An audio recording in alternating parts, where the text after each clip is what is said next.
नमस्ते सम्पूर्ण मित्रहरूमा जिकेआईको यो भिडियोमा तपाईँलाई स्वागत छ र आज हामीले शाखा अधिकृत अन्तर्गतको चतुर्थ पत्र अर्थात् फोर्थ पेपरको चाहिँ हालसालै लोकसेवामा सोधिएका प्रश्नहरू लिएर आएका छौँ, जुन सेवा समूह सम्बन्धीको पत्र हो, जसलाई सर्भिस रिलेटेड सब्जेक्ट भन्छ।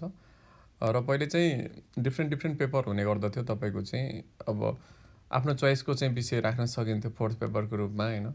बट अहिले चाहिँ एकीकृत किसिमको रहेको छ, सबैको लागि यो एउटै पेपर रहेको छ, जसलाई सेवा समूह सम्बन्धीको पत्र भन्छ, होइन।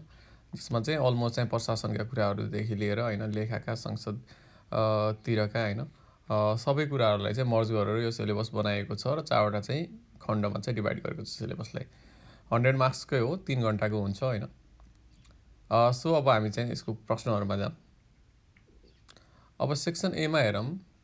अब सेक्सन एमा चाहिँ स्पेसली चाहिँ तपाईँको एडमिनिस्ट्रेटिभ कुराहरू राखिएको छ, होइन। सो प्रशासन र व्यवस्थापनका कुराहरू छन्। पहिलो प्रश्न रहेको छ, निर्णय प्रक्रियालाई परिभाषित गर्नुहोस्, साथै निर्णयकर्ताको निर्णय क्षमतालाई प्रभावित तुल्याउने विभिन्न तत्त्वहरूको बारेमा चर्चा गर्दै विवेकपूर्ण निर्णय गर्दा ध्यान दिनुपर्ने विषयहरू उल्लेख गर्नुहोस् भन्ने छ। 2+4+4 यो 10 मार्क्सको प्रश्न रहेको छ। त्यसै गरी दोस्रो प्रश्न रहेको छ, नेपालको निजामती प्रशासनमा विद्यमान बढुवा प्रणालीका सकारात्मक र नकारात्मक पक्षको विवेचना गर्दै बढुवा प्रणालीलाई वस्तुनिष्ठ र पूर्वानुमान योग्य बनाउन कार्यान्वयन योग्य सुझाव प्रस्तुत गर्नुहोस् भन्ने प्रश्न रहेको छ। अब यो चाहिँ तपाईँको चाहिँ प्रमोसन सिस्टम सम्बन्धीको प्रश्न रहेको छ। यो 10 मार्क्सको प्रश्न रहेको छ। तेस्रो प्रश्न रहेको छ, सूचना प्रविधिमा आधारित स्वचालित प्रशासन यन्त्रको स्थापना गर्न के गर्नुपर्ला? नेपालमा सूचना प्रविधिको प्रयोग के कसरी गर्दा सार्वजनिक सेवा प्रवाहमा उत्कृष्ट नतिजा हासिल गर्न सकिन्छ? सुझाव दिनुहोस्। यो चाहिँ 5+5 को रहेको छ, 10 मार्क्सको। अब सेक्सन बीमा जाऊँ। सेक्सन बीमा चाहिँ 2टा प्रश्नहरू आउँछ, होइन। अब यसमा चाहिँ तपाईँको चाहिँ अब राजस्वतिरको कुराहरू छ, होइन, फाइनेन्सियल कुराहरू, फिस्कल कुराहरू छ। अब योजनाको कुराहरूदेखि बजेटिङका कुराहरू छ यसमा। जस्तो चौथो प्रश्न हेरौँ, अन्तर सरकारी वित्तीय हस्तान्तरणका सन्दर्भमा उद्र वित्तीय अन्तर र समतलीय वित्तीय अन्तरको बारेमा व्याख्या गर्नुहोस्। यी दुई अन्तरले वित्तीय हस्तान्तरणलाई कसरी निर्देशित गर्दछन् चर्चा गर्नुहोस्। यसमा चाहिँ तपाईँको चाहिँ अब भर्टिकल फिस्कल ग्याप र हरिजन्टल फिस्कल ग्यापको कुरा गरेको छ, होइन। स्पेसली चाहिँ आजभोलि चाहिँ अब तपाईँलाई थाहा होला, इन्टर गभर्मेन्टल फिस्कल ट्रान्सफर निकै ठुलो एउटा इस्यु हो, होइन। हामी फेडरलिजममा छौँ। सो यो प्रश्न महत्त्वपूर्ण रहेको छ र यो प्रश्न आएको छ। सो 10 मार्क्सको। र त्यसै गरी 5th क्वेसन हेर्नुहोस्, बजेट चक्र भन्नाले के बुझ्नुहुन्छ? बजेट प्रणाली आर्थिक अनुशासनको महत्त्वपूर्ण आधार हो भन्ने भनाइलाई पुष्टि गर्ने तर्कहरू प्रस्तुत गर्दै नेपालको सार्वजनिक प्रशासनमा बजेट कार्यान्वयनमा देखा पर्ने मुख्य समस्याहरू उल्लेख गर्नुहोस्। यो चाहिँ तपाईँको रहेको छ 2+4+4 को 10 मार्क्सको प्रश्न रहेको छ। अब तपाईँको चाहिँ बजेट साइकलको कुराहरू सोधिएको छ। यो चाहिँ 5th प्रश्न रहेको थियो। अब चाहिँ हामी हेरौँ सेक्सन सीमा छौँ, जसमा 3टा प्रश्नहरू आउँछ। यसमा चाहिँ तपाईँको एकाउन्टिङतिरको क्वेसनहरू, लेखा प्रणालीसँग अब तपाईँको त्यस्तो प्रश्नहरू आउँछ। अडिटिङका कुराहरू पनि यसमै आउँछ। सेक्सन सीको जुन 6औं प्रश्न, नेपालको सार्वजनिक खरिद व्यवस्थामा देखिएका कमी कमजोरीहरू औल्याई सुधारका ठोस उपायहरू प्रस्तुत गर्नुहोस् भनेको छ। जो पब्लिक प्रोक्युरमेन्ट सिस्टम छ नेपालको, त्यसमा के कस्ता तपाईँको चाहिँ के छन् त प्रब्लमहरू छन् भन्ने किसिमको प्रश्न आएको छ, विकनेसेसहरू सोधेको छ। र यो प्रब्लमहरूको लागि 5 मार्क्स छ भनेपछि त्यसको चाहिँ अब कन्ट्रोल मेजरहरू अथवा करेक्टिभ मेजरहरू तपाईँले लेखेको लागि चाहिँ 5 मार्क्स छ। यो चाहिँ 10 मार्क्सको क्वेसन छ।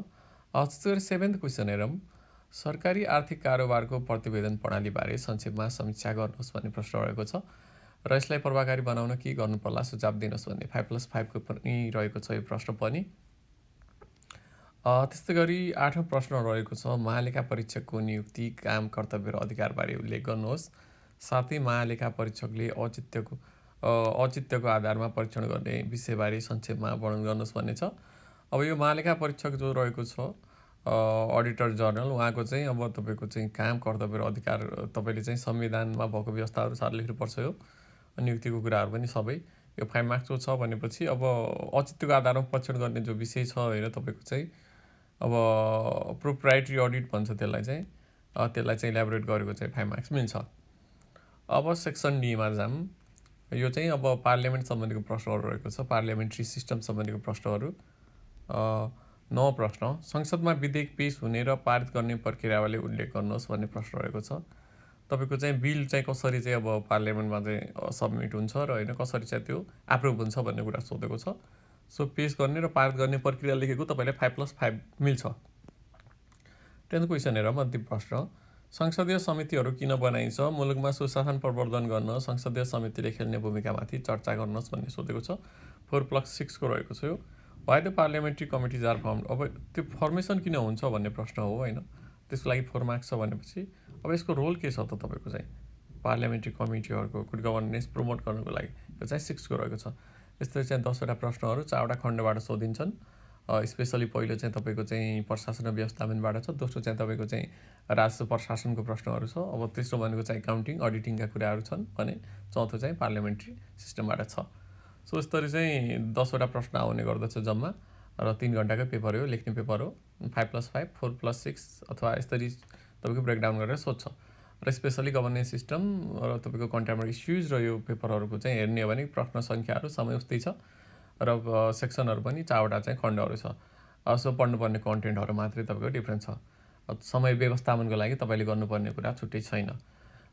सो यस्तो किसिमको रहेको छ हाम्रो यो 4th पेपर सेवा सम्बन्धीको पत्र शाखा अधिकृतको, जो सबैको लागि एउटै छ। र हाम्रो च्यानल सब्सक्राइब गर्नुभएको छैन भने सब्सक्राइब गर्न सक्नुहुन्छ। जिके आइक्यू हामीले चाहिँ लोकसेवा तयारीका लागि विभिन्न भिडियोहरू राख्ने गरेका छौँ। आजको भिडियोमा यति नै। हस्त, नमस्ते।